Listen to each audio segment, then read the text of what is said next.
menengah rendah. Betul, Nas. Termasuk jugalah kata dengan bahan-bahan yang digunakan sebagainya kan. Tapi macam saya cakap tadi, ada perkaitan. Tak boleh kata okey, dah naik menengah atas saya nak buang semua buku lah. Tak boleh. Walaupun kata kita ada adik ke apa benda, masih lagi boleh guna pakai. Mungkin nak flip-flip katakan, nak refresh kan. Okey.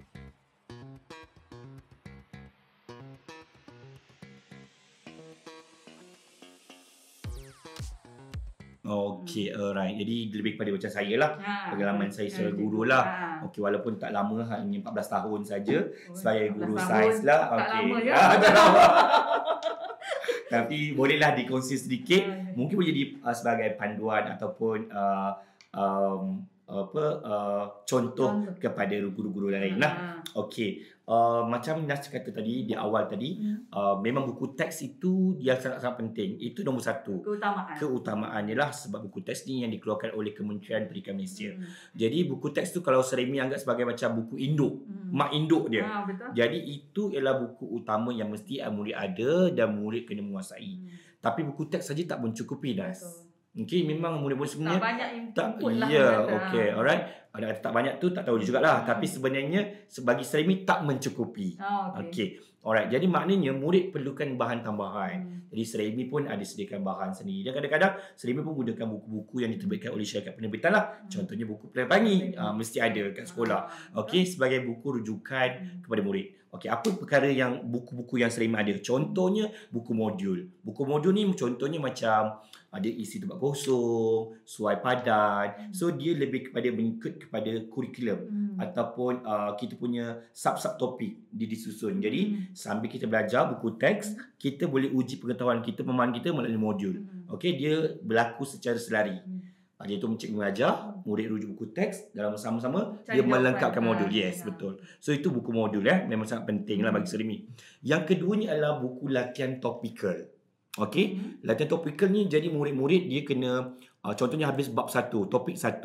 So selepas keseluruhan itu kita kena buat summatif lah, itu keseluruhan pemahaman mereka terhadap tajuk tersebut. Jadi kita kena ada satu pengukuran yang sama ada murid kita faham tak faham. Jadi kita boleh gunakan buku topikal. So murid jawab lah sama macam contoh macam pentaksiran dalaman lah, macam ujian gitu. Betul. Jadi bila dijawab, kita nampak wah budak ini dapat markahnya 80. Maknanya dia menguasai topik 1.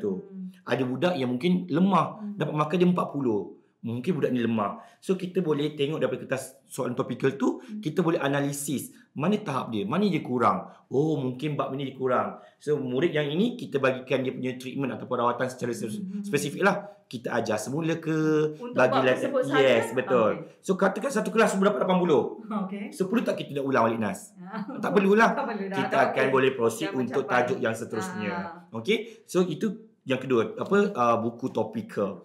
Yang ketiga yang Seremi rasa sangat penting ialah buku latihan berformat SPM. Itu sangat penting, Nas. Sebab di orang kata di akhirnya nanti memang kita sediakan murid itu adalah untuk menduduki ke SPM. Itu yang paling penting sekali kan. Jadi kita belajarlah macam mana pandai pun, kalau kita tak reti nak menjawab soal SPM pun tak guna, tak dapat A.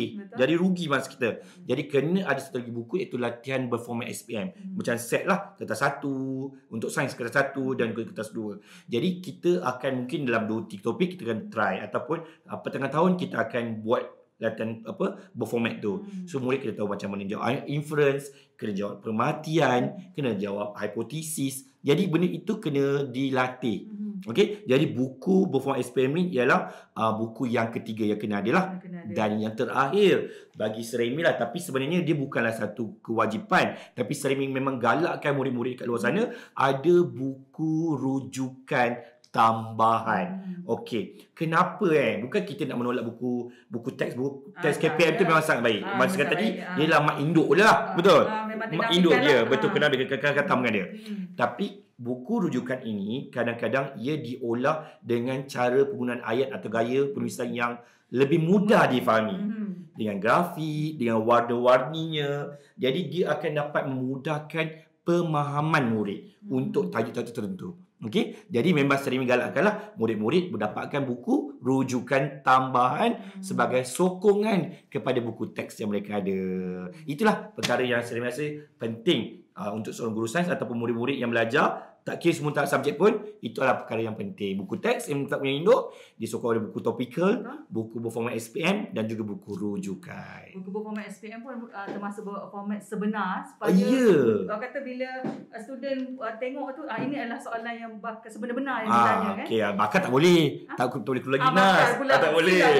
Okay, berformat ataupun mirip-mirip. Ya, betul.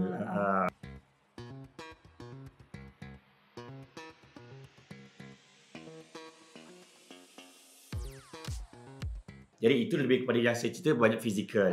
Okey, salah satunya adalah Peribatan Pelangi lah yang keluarkan buku-buku seperti Rujukan. Okey, boleh dapatkan di pasaran. Ikan sikit nampak. Boleh kan? Boleh kan? Okey. Dan yang keduanya, apa yang saya nak sampaikan kat sini ialah kita juga ada bahan secara digital. Kita memang tak boleh lari daripada dunia ICT, teknologi sekarang ni. Murid-murid dekat tangan dia sekarang ni memang ada handphone. Ada tablet, ada laptop, okey, dan memang ada data dan internet everywhere, di mana-mana saja. Jadi kita tak boleh nak mengetepikan dia adalah zaman mereka. Kita tak boleh kata jangan gunakan handphone, tidak boleh menidakkan dia. Itu hakikat.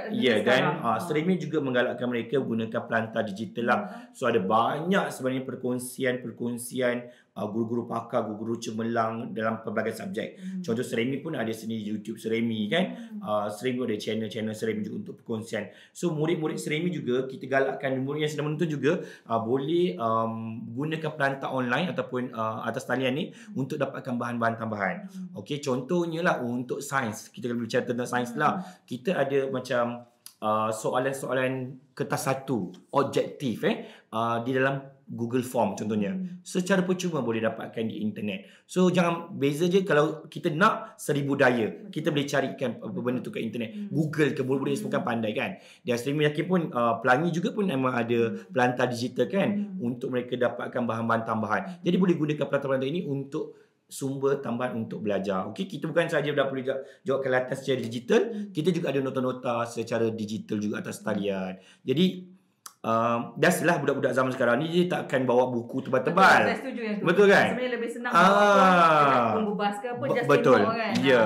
Kalau dalam kereta nak pergi travel, nak pergi Langkawi holiday kan, cuti sekolah, duduk belakang buka handphone instead of main game. So dia ada tempoh masa untuk dia ulang kaji dan mendapat info tambahan. Betul. Ya, jadi itu adalah satu yang Seremi kata kita tak boleh nak menidakkan zaman sekarang. Jadi pelantar talian ni juga adalah pelantar yang sangat penting kan. Jadi mungkin boleh layar portal Pelangi lah untuk dapatkan maklumat lanjut tentang apa perkhidmatan yang disediakan. Terima kasih cikgu dengan